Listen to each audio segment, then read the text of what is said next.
Hello students, welcome to magnet brains. मैं Rupali Verma. Magnet brains आपके लिए 100% फ्री एजुकेशन लाता है। तो ये जो 100% फ्री एजुकेशन है, इसके अंतर्गत आपको यहाँ पर मिलने वाले सारे ही वीडियो फ्री हैं।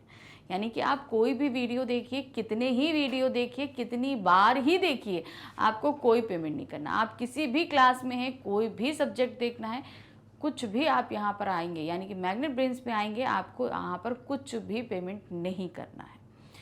आपके ये जो वीडियोस हम बोल रहे हैं 100%, ये सारे ही वीडियो आपको मिल रहे हैं यूट्यूब पे, हमारी वेबसाइट magnetbrains.com पे, और हमारा ऐप जिसे आप प्ले स्टोर से डाउनलोड कर सकते हैं। सभी जगह, तीनों जगह में आप कहीं पे भी जाएंगे, सभी जगह आपको फ्री वीडियो ही मिलेंगे। तो अब इन फ्री वीडियोस का बहुत अच्छे से लाभ उठाइए, क्योंकि भाई पढ़ाई हम सभी के लिए ज़रूरी है। तो जाहिर सी बात है कि हमको इनको अच्छे से करना चाहिए। तो पढ़ते समय हमारे सामने कुछ समस्याएं भी आती हैं। जैसे कभी होता है कि हम किसी टॉपिक पे अटक गए, चलिए यहाँ पर आ गए, आपने वीडियो देख लिया। अब वो वीडियो देख लिया, उसके आगे का वीडियो आपको ढूंढना पड़ रहा है, बड़ी मुश्किल है, आपको मिल ही नहीं रहा। तो यहाँ पर इस समस्या का भी हल है। यानी कि अगर आप हमारे वेबसाइट यानी कि magnetbrains.com पे और हमारे ऐप को जो आप प्ले स्टोर से डाउनलोड करेंगे, अगर इन दोनों जगह पे ही आते हैं, तो आपको सारे ही टॉपिक्स सिस्टमेटिक ढंग से अरेंज मिलेंगे।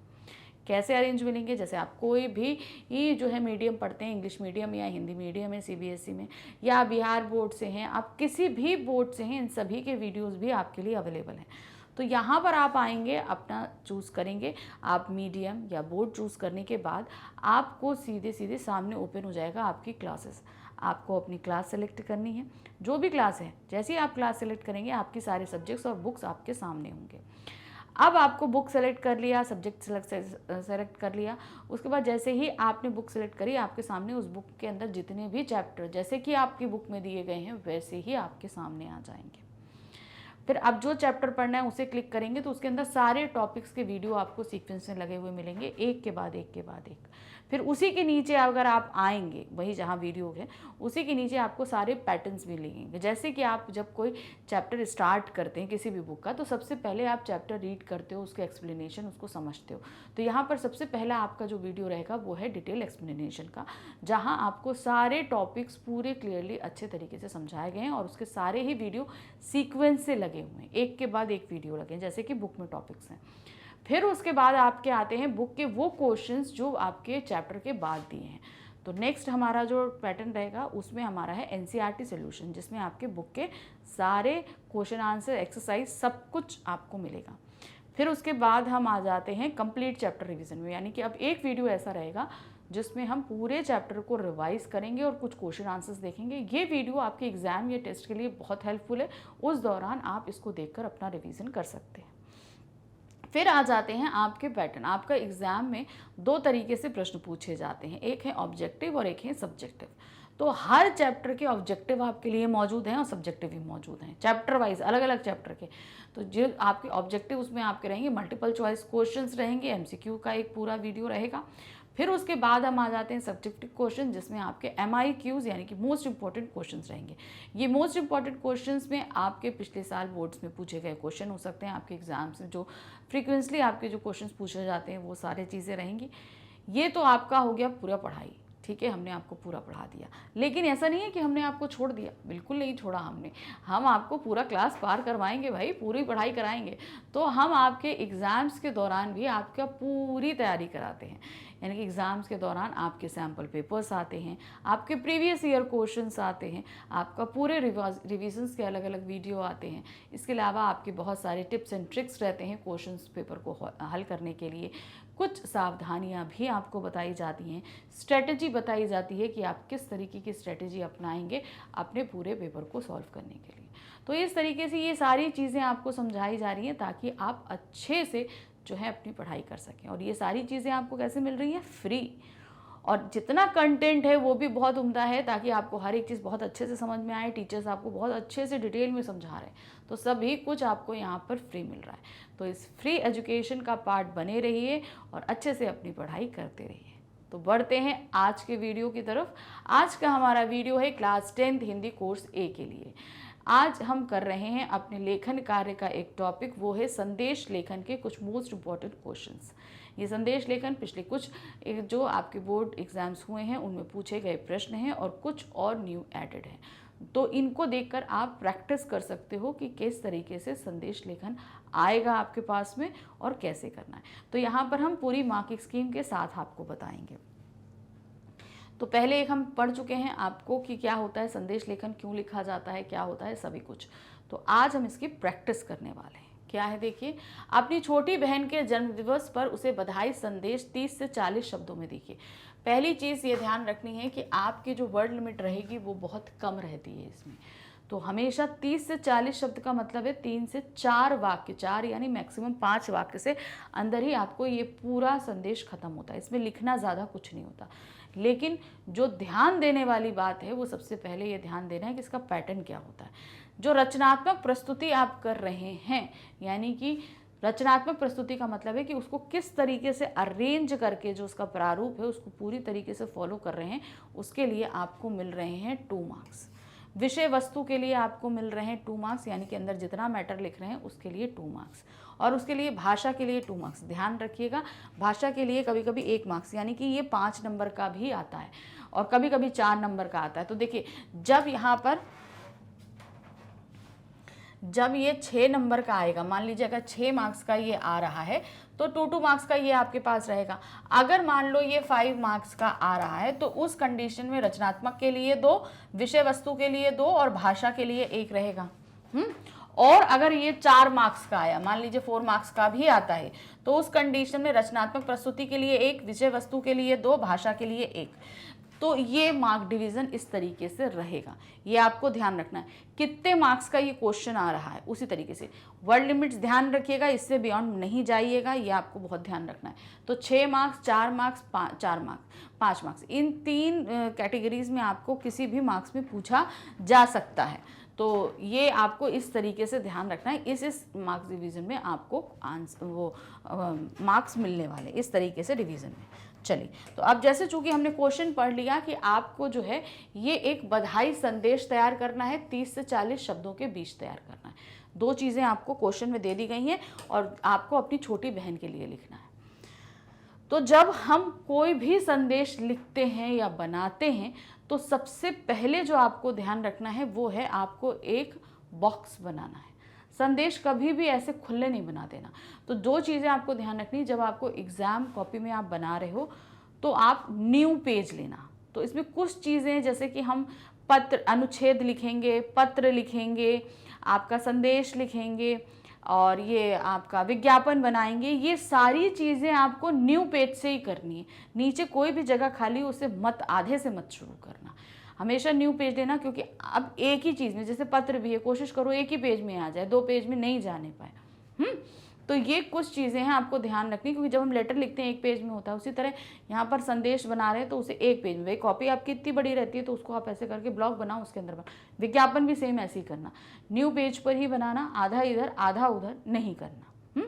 तो सबसे पहले एक न्यू पेज लेंगे आप अपनी कॉपी में और उसमें इस तरीके से एक ब्लॉग बना देंगे। जैसे ही आप ब्लॉग बनाते हैं, बनाने के बाद में आपको टॉप पे सबसे पहले कौन सा संदेश था, बधाई संदेश। तो पहला तो आपको बॉक्स बनाना है, दूसरा आपको लिखना है जो भी संदेश है, बधाई संदेश, शुभकामना संदेश, शोक संदेश, आपको जो कोई भी संदेश हो आपको वो लिखना है। तो यहाँ हमने बधाई संदेश लिख दिया। तीसरा जो आपको करना है वो है डेट। जो भी डेट आपकी है उसी डेट को आप डालेंगे। ध्यान रखिएगा, जिस भी डेट को आप लिख रहे हो, एग्जाम जिस दिन कर रहे हो, जिस दिन बना रहे हो, डेट वही रहेगी। डेट यहाँ पर आप दोनों ही फॉर्मेट में डाल सकते हो, यानी कि नंबर्स में भी डाल सकते हो और महीने का नाम भी लिख सकते हो, दोनों तरीके से कर सकते हो, कोई टेंशन नहीं है। फिर तीसरा आता है समय, क्योंकि यहाँ पर संदेश में हमें समय देना ज़रूरी होता है। अब ये संदेश पे डिपेंड है, जैसे यहाँ जन्मदिन का है तो आपने सुबह 4 बजे उसको, सबसे पहले आप चाहते थे कि हम सबसे पहले विश करें, तो आपने सुबह 4 बजे उसको विश कर दिया, ये चीज़ें। फिर उसके बाद में जो आता है, जिसको भी आप लिख रहे हो पत्र, उसे अभिवादन दोगे, ये नंबर 5 है।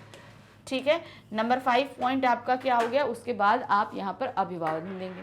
अभिवादन के बाद अब चूंकि ये जन्म दिवस की है तो आप यहाँ पर कुछ लाइंस भी लिख सकते हैं, जैसे यहाँ पर लिखी गई हैं। देखिए क्या है, जन्मदिन की ढेरों शुभकामनाएं एवं बधाई, बुलबुलों की तरह तू चहकती रहे, खुशबुओं की तरह तू महकती रहे। दिल से निकली है आज बस ये ही दुआ, तू मुस्कुराती रहे गुनगुनाती रहे। तो अब आप ये 2 लाइंस देख रहे हैं कि हमने लिख दिया। तो यहाँ पर ये आप ये ऑप्शनल है, आप चाहो तो लिखो, नहीं चाहो तो मत लिखो, ठीक है, ये ऑप्शनल है। फिर उसके बाद नंबर 6 जो आता है वो है आपकी विषय वस्तु। जो कोई भी आप मैटर अंदर जो बधाई दे रहे हो वो लिखोगे। जैसे यहाँ पर है, ईश्वर तुम्हें स्वास्थ्य, समृद्धि, यश एवं उन्नति प्रदान करे। आने वाला प्रत्येक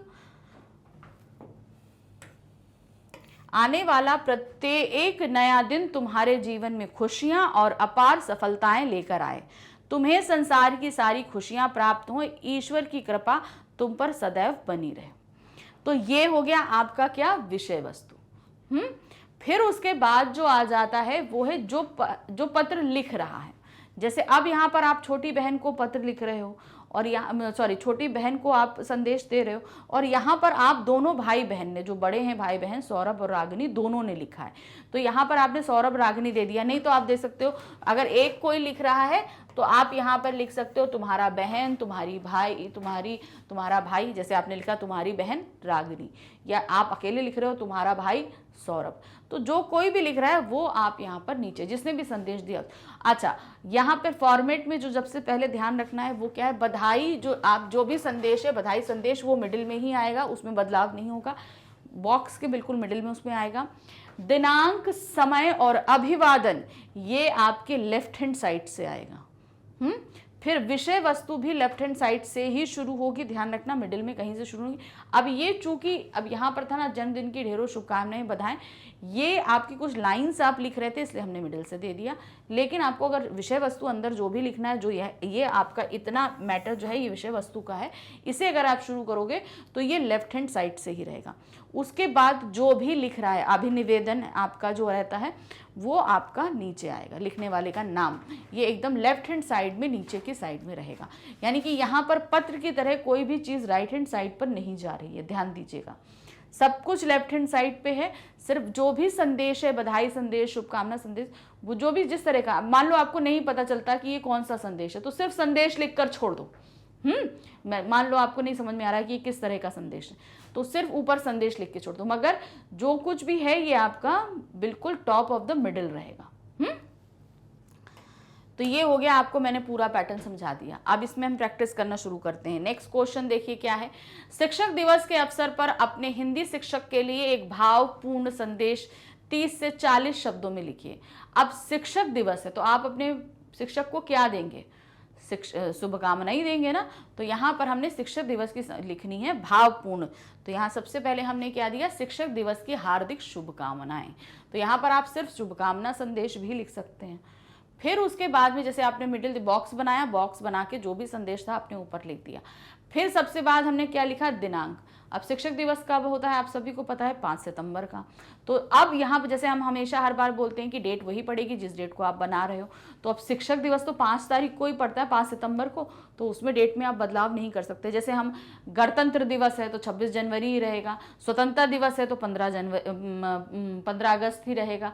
तो ये कुछ ऐसी पर्टिकुलर डेज के जो अगर आपको संदेश लिखने हैं तो ये डेट वही रहेगी जो पर्टिकुलर जिस दिन मनाई जाती है। बाकी दिन जैसे आप कॉमनली अगर कोई संदेश दे रहे हो तो डेट वही पड़ेगी जिस डेट को आप यहाँ पर लिख रहे हो। समझ गए ना। तो इसमें ये नहीं है कि भाई 26 जनवरी की अगर क्या कहते हैं गणतंत्र दिवस की बधाई दे रहे हो तो ये नहीं होना चाहिए कि उसे आप 3 मार्च की डेट डाल रहे हो, बिल्कुल नहीं। क्योंकि अगर आप गणतंत्र दिवस की बधाई दे रहे हो उस सबको तो वो 26 जनवरी ही रहेगा। ठीक, तो देखिए फिर दिनांक आ गया 5 सितंबर 2000। फिर उसके बाद समय। अब आप ये किस समय, क्योंकि संदेश में समय मेंशन करना जरूरी है, तो समय हमने दे दिया 11 बजे का। फिर आते हैं परम श्रद्धेय गुरुवर, क्योंकि अब भाई वो तो हमारे लिए बहुत पूजनीय है, उन्होंने हमारे जीवन में बहुत कुछ हमें बताया है। तो परम श्रद्धेय यानी एक श्रद्धेय होती है कि हम श्रद्धा रखते हैं और एक परम श्रद्धा रखते हैं। तो गुरुवर को आपने लिख दिया। क्या है, ज्ञान ज्योति प्रज्वलित करके दूर किया अज्ञान का अंधकार, जीवन पथ पर राह दिखाई दिए मनुष्यता के संस्कार, आत्मबल उत्साह बढ़ाकर सदकर्मों का दिया ज्ञान, शत शत वंदन करते गुरुवर हर पल करते आपका गुणगान। तो अगर आपको ऐसी कुछ लाइंस आती हैं आप लिख दो तो बहुत अच्छा है, नहीं आती हैं तो कोई ज़रूरत नहीं। ठीक है, तो आप लोग तो ऐसे भी कॉमनली बहुत सारे कोट्स लिखते रहते हो, अगर आपको ये पता है तो आप इस तरीके से भी लिख सकते हैं। फिर आ जाते हैं हम विषय वस्तु पर। आपने अपने असीमित ज्ञान से हमारा जीवन पथ आलोकित कर कर्तव्यनिष्ठ बनने की प्रेरणा दी। आपका कोटिश धन्यवाद। कोटिश का मतलब यानी कि बहुत बहुत बहुत धन्यवाद है। हम शिक्षार्थी सदैव आपके स्नेह और मार्गदर्शन के लिए आपके ऋणी रहेंगे। मतलब हम जो शिक्षा ग्रहण करने वाले हम लोग थे, तो हम आपके ये जो कार्य हैं इसके लिए हमेशा धन्यवाद के पात्र रहेंगे कि आपने जो है इतना सारा कुछ हमारे जीवन में दिया। आपका शिष्य नरेंद्र। तो अब यहाँ पर आपकी शिष्या जो हो सकती है रागिनी, आपके शिष्य हो सकते हैं, या आप कई फ्रेंड्स मिलकर दे रहे हैं तो आपके शिष्य, और नीचे जितने भी फ्रेंड्स मिलकर दे रहे हैं वो वहाँ पर लिख देंगे। तो जाहिर सी बात है अगर आप एग्जाम में ये संदेश बना रहे हो तो आप सिंगल अपना नाम ही दोगे। यहाँ पर भी कभी कभी होता है कि आपको नाम दे दिया जाता है, तो उस कंडीशन में अगर क्वेश्चन में नाम दिया गया है तो आप अपना नाम वही रखोगे, और अगर नहीं दिया गया है तो आप चेंज कर लो। ठीक है, नेक्स्ट आते हैं प्रश्न संख्या 3। अपने मित्र के जन्म दिवस पर शुभकामना संदेश दीजिए। अब क्या है, आपके मित्र का जन्मदिन है, उस पर आपको एक शुभकामना संदेश देना है। तो आपको समझ में आ गया कि ये संदेश क्या है, वो एक शुभकामना संदेश है। तो सबसे पहले ब्लॉग बनाएंगे, ब्लॉग बना के हमने यहाँ शुभकामना संदेश लिख दिया, दिनांक लिख दिया 20 मई 2000। तो हमने बताया था ना, डेट आप यहाँ पर दोनों फॉर्मेट्स में लिख सकते हैं, इसकी कोई बाउंडेशन नहीं है कि आपको यहाँ नंबर्स में लिखना है या आपको महीने के नाम लिखने, तो दोनों ही तरीके से आप यहाँ डेट देख सकते हो। फिर समय आ गए प्रातः 6 बजे, आपने सुबह सुबह उसको संदेश दिया इस बारे में। क्या है, प्रिय मित्र राहुल। आपके मित्र का क्या नाम है, राहुल। तो उसके बाद अभिवादन, समय के बाद सीधे अभिवादन आता है। फिर जो लाइनें लिखनी है आप लिख सकते हो, जैसे यहाँ दिया है, तमन्नाओं से भरी हो जिंदगी, ख्वाहिशों से भरा हो हर पल, दामन भी छोटा लगने लगे, इतनी खुशियां दे आपको आने वाला कल। तो ये आपने 4 लाइनें यहाँ पर लिख दी उसको बधाई देते हुए। जीवन के हर क्षेत्र में सफलता प्राप्त करने की शुभकामनाएं, आपका मित्र राकेश। तो यहाँ पर देखिए जो 30 से 40 शब्दों की लिमिट है वो हमने यहाँ पर पूरी तरीके से फॉलो करी है। अच्छा, ये जो 30-40 शब्द होते हैं उनमें सिर्फ आपकी ये विषय वस्तु आती है, ध्यान रखना, ये सारी चीज़ें नहीं आती। ये आपके जो है ना ऊपर जो आपका शुभकामना संदेश है, दिनांक है, समय है और अभिवादन है, ये सारी चीज़ उसके अंदर नहीं आएंगी। तो ये जो 30-40 शब्द हैं ये सिर्फ विषय वस्तु के लिए आपको दिए जा रहे हैं वर्ड लिमिट। तो जो भी विषय वस्तु है वो उतने ही शब्दों में रहनी चाहिए, उससे ज़्यादा नहीं बढ़नी चाहिए। पता चला आपसे बोला गया 30 से 40 शब्द, तो आप वहाँ से जोड़ना शुरू कर दो, 2 शब्द ये हो गया, 3 ये हो गया, 4 ही हो गया, 5 ही हो गया। नहीं, आप जो विषय वस्तु अंदर लिख रहे हैं बीच में मिडिल में, उसके लिए आपको वर्ड लिमिट दी गई है 30 से 40। ठीक है, चलिए नेक्स्ट आते हैं। प्रश्न संख्या 4 है, मित्र को सफलता प्राप्त करने पर बधाई संदेश दीजिए। मित्र ने सफलता प्राप्त करी है तो उसको आप एक बधाई संदेश दे रहे हैं। सबसे पहले ब्लॉग बनाएंगे, ब्लॉग बनाने के बाद मिडिल में ऊपर लिख देंगे बधाई संदेश। फिर क्या हुआ, दिनांक दिया आपने 30 अक्टूबर 2000, समय था प्रातः 11:30 बजे। अच्छा, जब हिंदी में हम इंग्लिश में जब हम लिखते हैं तो हम AM और PM कर देते हैं, तो ये गलती नहीं करना, ठीक है ना, कि हिंदी में आप संदेश लिख रहे हो और 11:30 AM लिख दिया, बिल्कुल भी नहीं। जैसे यहाँ पर है 11:30 AM है, ठीक है, तो यहाँ पर ये आपको बिल्कुल नहीं लिखना। आप उस जगह लिखोगे प्रातः, शाम को है तो सायंकाल, इस तरीके से देना, रात में है तो रात्रि, इस तरीके से देना। ये आपको AM या PM जैसे शब्दों का इस्तेमाल नहीं करना है, ये ध्यान रखना, बिल्कुल भी गलती नहीं। हम हिंदी में लिख रहे हैं तो सभी कुछ हिंदी में ही लिखने की कोशिश करिए। फिर आते हैं, जैसे समय था कौन सा, प्रातः, यानी कि सुबह का। क्या है, सुबह 11:30 बजे, प्रातः 11:30 बजे। प्रिय मित्र राजीव, तो आपका मित्र का क्या नाम है, राजीव। अब यहाँ पर कक्षा में प्रथम स्थान प्राप्त करने पर तुम्हें बहुत बहुत बधाई। इसी प्रकार मेहनत करते रहो और सफलता की राह पर आगे बढ़ते रहो। ईश्वर से प्रार्थना है कि तुम्हारा हर ख्वाब पूरा हो और तुम सदैव मुस्कुराते रहो। इस कामयाबी पर दिल से बधाई। तो मतलब यहाँ पर हम दिल से बधाई दे रहे हैं, चीज़ें उसमें फर्स्ट आया है क्लास में तो उसकी बधाई देते हुए। तो इस तरीके से अगर यहाँ कुछ लाइन सफलता पे अगर आपको आती है तो वो भी मेंशन कर देना। तुम्हारा मित्र अमित। तो देखिए हमने कहते से संदेश में आपको ज़्यादा मेहनत करनी नहीं है, मेन आपको फॉर्मेट पे ध्यान देना है और जो आप भाषा इस्तेमाल कर रहे हो उसको देना है। लिखने के लिए ज़्यादा आपको वर्ड्स नहीं चाहिए, यहाँ पे देखो कि आपको दिए ही नहीं जा रहे हैं इतने।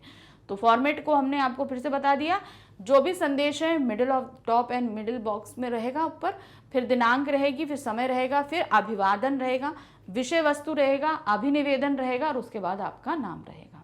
ठीक है, फिर आते हैं प्रश्न संख्या 5 पर। छोटे भाई को दीपावली पर्व की शुभकामना देते हुए बधाई संदेश लिखिए।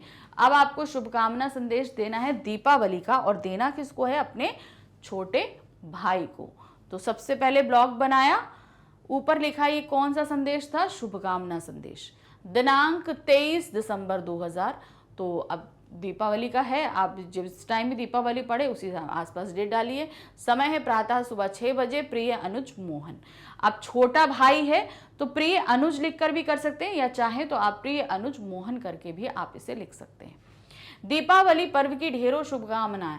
मेरी कामना और आशीर्वाद है कि दीपावली का पर्व तुम्हारे जीवन में ढेरों खुशियां लेकर आए, तुम्हारे जीवन में लक्ष्मी का आशीर्वाद सदा बना रहे। दीपों का त्योहार दीपावली आई है, खुशियों का संसार दिवाली लाई है। घर आंगन सब नया सा लगता है, नया नया परिधान सभी पर फपता है, नए नए उपहार दिवाली लाई है। तो किस तरीके से भाई, दिवाली पे तो बहुत सारी चीज़ें होती हैं, तो वो सारी चीज़ें यहाँ पर मेंशन कर दी। खुशियाँ लाई, नए कपड़े पहने, नई चीज़ें कर रहे हैं, सभी कुछ हमने यहाँ पर मेंशन कर दिया। तुम्हारा भाई विजय। अब यहाँ पर आप तुम्हारा अग्रज विजय लिख सकते हो, भाई छोटे भाई को दे रहे हो तो अनुज और अग्रज अपने अपने ऊपर लिखा है। प्रिय अनुज मोहन, तो अनुज मतलब छोटा भाई हो गया। अब आप बड़े हो तो उस जगह आप लग सकते हो आपका अग्रज। प्रश्न संख्या 6 है, भाई का बहन को रक्षाबंधन पर्व पर बधाई संदेश।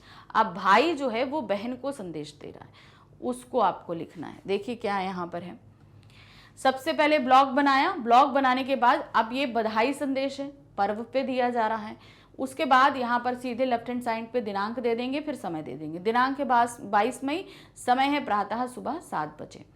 अब यहाँ पर क्या हो गया? प्रिय बहन, क्योंकि एक भाई बहन को दे रहा है तो प्रिय बहन लिखते हुए ही करेंगे। फिर यूं तो बहन का प्यार किसी दुआ से कम नहीं होता, वे चाहे पास रहे या दूर, लेकिन उसका प्यार कभी कम नहीं होता, बल्कि रोली चावल और कलाई पर बंधी राखी उस रिश्ते को और मजबूत करती जाती है। रक्षाबंधन के अवसर पर तुमसे हमेशा साथ देने का वादा करता हूँ। रक्षाबंधन की ढेरों शुभकामनाएं। तो यहाँ पर आपने रोली, चंदन, राखी के महत्व को समझाया और साथ ही कहा कि हर पल तुम्हारा साथ निभाऊंगा। भाई भाई बहन का रिश्ता क्या होता है ना, कि हम लोग हमेशा साथ रहें, तो वही चीज़ ये वहाँ पर साथ निभाएंगे, ये चीज़ हमने बता दी। तुम्हारा भाई प्रदीप।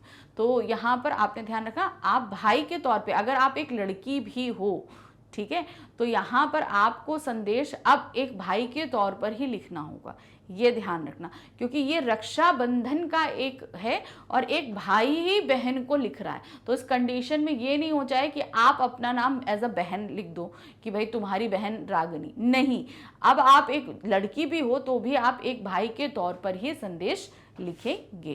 तो ये कुछ चीजें हैं जो आपको याद रखनी पड़ेंगी, तो उस जगह तुम्हारा भाई कोई भी नाम डाल देना। अब आते हैं प्रश्न संख्या 7 पे। मित्र को नववर्ष की शुभकामना देने हेतु बधाई संदेश लिखिए। तो अब मित्र को क्या है? नववर्ष, यानी कि हैप्पी न्यू ईयर, जैसे हम लोग बोल देते हैं ना, आजकल तो व्हाट्सअप है, इंस्टा है, हैप्पी न्यू ईयर हमने डाल दिया, सबको हो गया, सबको व्हाट्सअप कर दिया, हो गया। लेकिन पहले के समय में क्या होता था, हम लोग, जब मैं आपने बता रही हूँ, जब ये व्हाट्सअप और मोबाइल नहीं हमारे टाइम में था, तो हम लोग ग्रीटिंग कार्ड्स लाते थे, उनको लिखते थे और उन्हें पोस्ट करते थे, ठीक है, वो जो न्यू ईयर के ग्रीटिंग्स आते थे। अब तो ग्रीटिंग कार्ड वैसे मिलते हैं लेकिन बहुत कम चलन हो गया है इसका। फिर अब उसके बाद संदेश भी होने लगा कि संदेश कार्ड एक आपका पोस्ट कार्ड टाइप का मिलता था, उसमें पीछे के साइड पिक्चर बनी होती थी और इधर जो है आपका संदेश लिखने के लिए जगह ब्लैंक रहती थी। तो उसी तरीके से ये संदेश है। देखिए क्या है न्यू ईयर का संदेश। सबसे पहले ब्लॉक बना लेंगे, ठीक है, रेक्टेंगल होगा, स्क्वायर होगा, इस तरीके का कोई भी बॉक्स आप बना लो। फिर उसके बाद जो भी संदेश है उसे मिडिल टॉप पे डाल दो, बधाई संदेश। कौन सा है? ये बधाई संदेश है। ध्यान रखना, ये आपको हर जगह जो है ऊपर क्वेश्चन में ही मिल जाएगा। देखिए यहाँ पर क्या है, शुभकामना देते हुए बधाई संदेश, ये शुभकामना संदेश भी है, बधाई संदेश भी, कोई भी आप संदेश डाल सकते हो। फिर उसके बाद जब आपने ब्लॉग बना लिया, ब्लॉग बनाने के बाद आपने यहाँ पर डाल दिया कि बधाई संदेश, हमेशा टॉप पे और मिडिल पे रहेगा क्या, कौन सा संदेश दे रहे हो। हमेशा ध्यान रखना, प्रारूप के लिए आपको बहुत ज़्यादा जज किया जाएगा सभी जगह, चाहे अनुच्छेद हो, पत्र हो, विज्ञापन हो, संदेश हो, कुछ भी आप लेखन कार्य करोगे उसका अपना एक फॉर्मेट होता है, तो उस फॉर्मेट को हर जगह फॉलो करना ज़रूरी है, हर किसी का। अब कई लोग ऐसे होते हैं, कई स्टूडेंट्स ऐसे होते हैं कि भाई संदेश ऐसे लिख दिया, उन्होंने ब्लॉक में नहीं लिखा, आधा इस पेज पे आधा इस पेज पे, तो ये काम नहीं करना। आपको न्यू पेज लेना है, उसमें ब्लॉक बनाना है और उसके अंदर संदेश लिखना है, और संदेश की जो वर्ड लिमिट है उसके अंदर। ये नहीं कि संदेश को तुम पत्र की तरह एकदम लंबा लिखते चले गए, ये काम नहीं करना। जो चीज़ वर्ड लिमिट में जितनी है उतनी ही मेंशन करना। फिर आते हैं प्रिय आरव। अब आप किसको लिख रहे हो पत्र, ये अब आप यहाँ पर नव वर्ष के लिए अपने मित्र को लिख रहे हो, तो मित्र का जो भी आपका मित्र का नाम हो आप लिख सकते हो, जरूरी नहीं आरव, आपका मित्र जो कोई भी हो उसका नाम मेंशन कर दो। इस साल तुम्हारा हर सपना पूरा हो, तुम्हारा हर दिन खूबसूरत हो, बीते हुए वर्ष से सुनहरा हो तुम्हारा ये नया साल, आशा है कि आने वाले साल का हर दिन खुशी और उत्साह के मौके लेकर आए।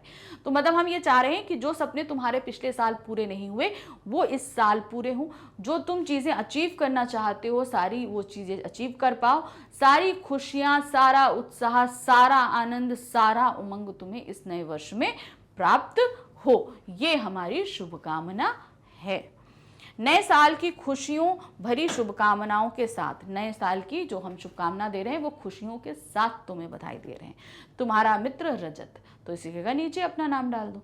तो ये एक छोटी सी चीज़ हमने आपको बताई कि जब भी हम मित्र को पत्र लिख रहे हैं वहाँ पर प्रिय कर होगा, छोटा है तो सहस्नेह या प्रिय कुछ करके होगा, बड़े अभी आएंगे देखिए तो उसको पूज्य या पूजनीय करके हम देंगे। तो लेटर में जो हम लोग पत्र में जो अभिवादन शब्दों का इस्तेमाल करते हैं तो उन अभिवादन शब्दों को भी हम वैसे यहाँ पर इस्तेमाल कर सकते हैं, ठीक है। इसके लिए कोई अलग अभिवादन शब्द नहीं होते, जो हम पत्र में लिखते हैं वही हम यहाँ पर लिख सकते हैं। अब आते हैं प्रश्न संख्या 8 पर, चुनाव जीतने पर कार्यकर्ताओं व जनता को संदेश। अब ये कॉमनली सभी लोगों को जो है संदेश दिया जा रहा है, तो ठीक है, तो यहाँ पर हमको कैसा संदेश है, बधाई संदेश है, शुभकामना संदेश है, हमें नहीं पता, तो हमको नहीं था तो हमने सीधे वहाँ पर क्या लिख दिया, संदेश करके। फिर दिनांक कब, आप जो 12 फरवरी 2000 को है, शाम के समय ये संदेश आप जारी कर रहे हो, शायन 4 बजे। तो ध्यान देखिए हमने यहाँ PM AM नहीं लिख रहे हैं, प्रातः और शायन करके ही हम यहाँ पर मेंशन कर रहे हैं। ये बहुत चीज़ एक है, बहुत से ऐसे होते हैं स्टूडेंट जो AM और PM लिख देते, AM PM नहीं लिखना, प्रातः और सायंकाल ही लिखना। फिर विषय वस्तु पे आते हैं, अपना महत्वपूर्ण मत देकर मुझे व भाजपा पार्टी को विजयी बनाने पर उत्तर प्रदेश की जनता व भाजपा पार्टी के सभी कुशल कार्यकर्ताओं को हार्दिक धन्यवाद। मैं सदैव प्रदेश के हित में कार्य करता रहूंगा। तो यहाँ पर आप और आपकी पार्टी जीत गए हो, इस बात की शुभकामना जो है वो आपको बहुत खुशी हुई है, और इसके लिए आप जिन लोगों ने आपको मत दिया है यानी कि वोट दिया है उनको, और भाजपा के जितने कार्यकर्ता हैं जिन्होंने इस चुनाव में जीतने के लिए आपकी हेल्प करी है, उन सभी को आप थैंक यू बोल रहे हो कि बहुत बहुत धन्यवाद कि आपने हमारा इतना साथ दिया है। फिर नीचे आपका अपना राहुल, तो यहाँ पर चूंकि आपका अपना आप यहाँ को क्यों लिख रहे हो, आपको नहीं पता कि अभिनिवेदन क्या लिखना है। अभिनिवेदन जो है लिखते हैं कि हमारा पद, जो हम जिसको भी पत्र लिख रहे हैं उसके सामने हमारा पद क्या है। तो हमारा पद यहाँ पर इस समय क्या है, हम क्या बोल रहे हैं, हम आप सबके अपने हैं, चाहे बच्चा हो, छोटा हो, बड़ा हो, स्त्री हो, पुरुष हो, सभी के हम अपने हैं। तो यहाँ पर इसीलिए हमने लिखा आपका अपना। अब उस जगह आपका जो भी नाम है आप उसको यहाँ पर मेंशन कर दीजिए। तो ये कुछ है कि अभिवादन और अभिनिवेदन भी आपको ध्यान से लिखना है, समय ध्यान देना है कि किस समय ये संदेश दिया जा रहा है, प्रातः में है, सायंकाल है, PM AM नहीं लिखना है, दिनांक दोनों फॉर्मेट में लिख सकते हैं। ये कुछ चीज़ें ध्यान रखते हुए संदेश लिखते समय आप ध्यान रखना। अब नेक्स्ट है प्रश्न संख्या 9, प्रधानमंत्री द्वारा देश को रामनवमी की शुभकामना का संदेश। अब यहाँ पर क्या है, हमारे जो देश के प्रधानमंत्री हैं अब वो सभी देशवासियों को दे रहे हैं। तो अब यहाँ पर देखिए क्या होगा, यहाँ पर जैसे अभी तो हम अपने पर्सनल बेसिस पे चल रहे थे, मित्र को, माँ को, पिता को, बहन को, छोटे भाई छोटी बहन को। अब यहाँ पर देश के जो नायक हैं यानी कि प्रधानमंत्री जो हैं वो हमारे संदेश दे रहे हैं रामनवमी का। देखिए क्या है, अब चूंकि शुभकामना है तो शुभकामना संदेश दिया हमने। अब दिनांक क्या रहेगी, 13 मार्च 2000, ठीक है। फिर है समय है प्रातः 10 बजे, सुबह के समय दिया जा रहा है। जाहिर सी बात है संदेश मोस्टली शाम के समय दिए जाते हैं। धन्यवाद वगैरह जो है, या किसी का कोई और संदेश है, जैसे माँ को किसी चीज़ का संदेश दे रहे हैं, तो वो हम शाम के समय या दोपहर के समय डाल सकते हैं। अपराह्न, पूर्वाह्न, तब हम डाल सकते हैं। लेकिन ये एक पर्व का है तो इसलिए प्रातःकाल रहेगा। प्रिय देशवासियों, अब यहाँ पर अभिवादन प्रधानमंत्री जी क्या है, सभी पूरे देशवासियों को दे रहे हैं, तो प्रिय देशवासियों ही रहेगा, ध्यान रखिए, क्योंकि हम देश में रहने वाले सभी लोगों को संबोधित कर रहे हैं, तो इसीलिए उन्होंने क्या बोला, प्रिय देशवासियों। रामनवमी के पावन पर्व पर देशवासियों को बधाई और शुभकामनाएं। यह त्योहार तमाम मुश्किलों के बीच नैतिकता और सच्चाई के प्रति भगवान राम की आस्था और नैतिकता का प्रतीक है। यह पर्व हमें प्रतिबद्धता और दया के जीवन में फिर से समर्पित होने का अवसर देता है। मैं आपके सुखी एवं आनंदपूर्ण जीवन की कामना करता हूं। प्रधानमंत्री भारत। अब यहाँ प्रधानमंत्री जी अपने नाम नहीं लिखेंगे, प्रधानमंत्री जी का पद ही ऐसा है कि वो भाई अकेले ही हैं, तो प्रधानमंत्री कहाँ के, भारत के, सीधे सीधे ये मेंशन कर देंगे। तो यहाँ पर जो अब यहाँ पर जब रामनवमी का है तो उस पर्व की महत्ता बताई गई है। रामनवमी है तो यहाँ पर राम जी की अच्छाइयाँ अपनाने के लिए हमको संदेश दिया गया है। अब आते हैं नेक्स्ट संदेश, प्रश्न संख्या 10 में, विवाह की वर्षगांठ की ढेरों शुभकामना का संदेश। अब आपको क्या देना है, विवाह की वर्षगांठ। अब यहाँ पर ये मेंशन नहीं है कि ये वर्षगांठ आप किसके लिए आप शुभकामना संदेश दे रहे हो। मम्मी पापा को एनिवर्सरी विश कर रहे हो, अपनी बहन और जिया जी को कर रहे हो, चाचा चाची को कर रहे हो, किसको कर रहे हो, या भाई भाभी को कर रहे हो, कुछ मेंशन नहीं। तो ये जब मेंशन नहीं है तो इसे आप अपनी तरीके से कर सकते हैं, किसी को भी संबोधित करते हुए यहाँ कर सकते हैं। तो देखिए क्या है, शुभकामना का संदेश, या यहाँ पर शुभकामना ही है भाई, वो आप क्या बना रहे हो, वर्षगांठ मंगा रहे हो, एनिवर्सरी मना रहे हो, तो बधाई संदेश या शुभकामना संदेश। अब दिनांक क्या है, अब जिस दिन उनकी एनिवर्सरी उसी दिन की डेट डालेंगे, 14 अप्रैल 2000 की, तो यानी कि जिस दिन भी आप लिख रहे हो उसी तारीख को डाल दो। क्या पता आपके दीदी जी नहीं है, जो भैया भाभी हैं, जो भी, ज़रूरी नहीं कि डेट जिस दिन उनकी एनिवर्सरी हो तभी डालो, आप जिस दिन लिख रहे हो उसी दिन डाल सकते हो। समय सुबह 8 बजे। अब बधाई संदेश या शुभकामना संदेश हमेशा मॉर्निंग में दिया जाता है, तो मॉर्निंग में दे दिया। प्रिय दीदी एवं जीजा जी, तो यहाँ पर हमने किसकी एनिवर्सरी सेलिब्रेट करी, वो है दीदी जिया जी की। आप दोनों को विवाह की वर्षगांठ की ढेरों शुभकामनाएं। समर्पण का दूसरा भाव है आपका रिश्ता, विश्वास की अनूठी गाथा है आपका रिश्ता, प्यार की मिसाल है आपका रिश्ता। तो ये आपने अपने चंद लाइनें लिख दी। फिर आते हैं विषय वस्तु पे। ईश्वर से प्रार्थना है कि आप दोनों के बीच सदैव प्रेम कायम रहे और आप एक दूसरे के सच्चे जीवन साथी बने रहें। तो यहाँ पर आपने ये कामना करी कि हमेशा आप दोनों का साथ, और वो भी प्यार के साथ बना रहे। आपकी बहन अंजू, तो यहाँ पर दीदी हैं, जिया जी हैं, तो दीदी की तो बहन हुई ना, तो सीधे सीधे आपने आपकी बहन अंजू लिख दिया। तो ये इस तरीके से एक एनिवर्सरी यानी कि वर्षगांठ का संदेश हो गया।